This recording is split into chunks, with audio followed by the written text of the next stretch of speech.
মাছে ভাতে বাঙালির প্রিয় মাছগুলির মধ্যে একটা হলো পমফ্রেট। আর এই পমফ্রেট মাছের বিভিন্ন রকম রেসিপি আমরা বিভিন্ন সময় খেয়ে থাকি। আজ আমি আপনাদের সাথে সর্ষে, পোস্ত আর পেঁয়াজ সহযোগে এই মাছের একটা ইউনিক রেসিপি শেয়ার করছি, যেটার নাম বহুরূপী পমফ্রেট। বাই দ্য ওয়ে, আমি হলাম শ্রী। মালশ্রীর রান্নাঘরে আপনাদের সকলকে স্বাগত। আজকের এই রেসিপিটা তৈরি করার জন্য আমি 4টে পমফ্রেট মাছ ইউজ করছি। একটা একটা করে মাছ নিয়ে প্রত্যেকটার গায়ে ছুরি দিয়ে সামান্য করে চিড়ে দেব, যাতে মাছগুলোর মধ্যে মশলা খুব ভালো মতো ঢুকে যায়। মাছগুলোর দু সাইড সামান্য করে চিড়ে দিচ্ছি। এবার 1 টিস্পুন নুন আর 1 টিস্পুন হলুদ গুঁড়ো দিয়ে মাছগুলোকে ভালো করে মাখিয়ে নেব আর 10 মিনিট মতন ম্যারিনেট করে রেখে দেব। যতক্ষণ মাছগুলো ম্যারিনেট হচ্ছে সেই সময়ের মধ্যে একটা পেস্ট তৈরি করে নেব। আমি 1 টিস্পুন গোটা সাদা সর্ষে, 1 টিস্পুন গোটা কালো সর্ষে আর 1 টেবিলস্পুন গোটা পোস্ত একটা গ্রাইন্ডিং জারে নিয়ে শুকনো বেটে নেব। বাটা হয়ে গেলে এর মধ্যে 4টে গোটা কাঁচা লঙ্কা, সামান্য জল আর হাফ টিস্পুন নুন দিয়ে আবারও বেটে নেব। পেস্টটা রেডি হয়ে গেছে। খুব একটা জল যেহেতু দিইনি, তাই থিকনেসটা ঠিকঠাক আছে। এবার কড়াই গরম করে মাছ ভাজার জন্য পরিমাণ মতন সর্ষের তেল দিয়ে দেব।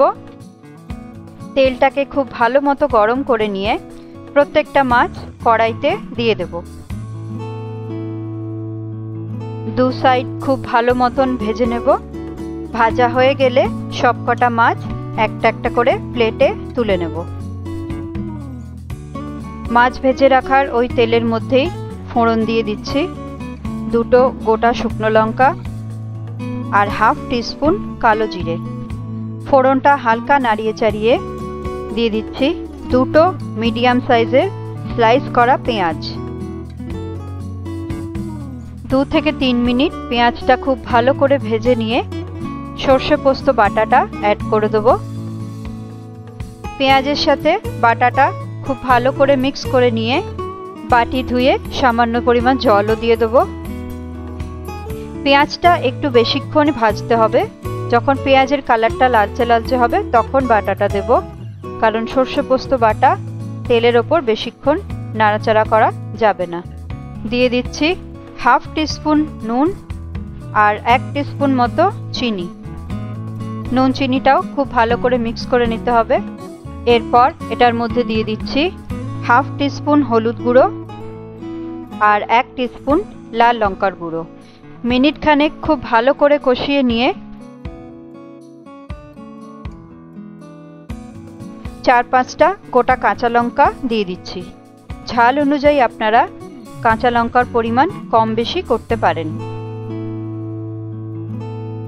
মশলাটা খুব ভালো মতন কষে গেছে। এবার ঝোলের জন্য পরিমাণ মতন জল অ্যাড করে দেবো। জলটা সামান্য ফুটে উঠলে একটা একটা করে মাছ কড়াইতে দিয়ে দেব আর মিনিট 3-4 জন্য ঢাকনা বন্ধ করে দেব। মিনিট 3 পর ঢাকনা খুলে দিচ্ছি। জলটাকে কিছুটা টানিয়ে নিয়ে সামান্য পরিমাণ নুন অ্যাড করে দেব। নুনটা আপনারা এখানে চেক করে নেবেন, যদি প্রয়োজন হয় তাহলেই অ্যাড করবেন।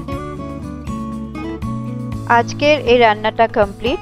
আমি গ্যাসটা অফ করে একটা সার্ভিং প্লেটে মাছগুলোকে তুলে নেব। এই মাছ একটু নরম হয়, তাই তোলার সময় একটু সাবধানে তুলতে হবে। পমফ্রেট মাছের আমার আজকের রান্নার এই পদ্ধতিটা যদি আপনাদের ভালো লাগে তাহলে বাড়িতে অবশ্যই আপনারা এটা ট্রাই করুন আর আমাকে জানান কীরকম লাগলো। যদি আজকের রেসিপিটা আপনাদের ভালো লাগে তাহলে আমার ভিডিওটি লাইক করুন, শেয়ার করুন আর আমার চ্যানেলটাকে সাবস্ক্রাইব করুন। সকলে ভালো থাকবেন। আমি শ্রী। আপনাদের সকলের সাথে দেখা হচ্ছে নেক্সট একটি রেসিপির সাথে।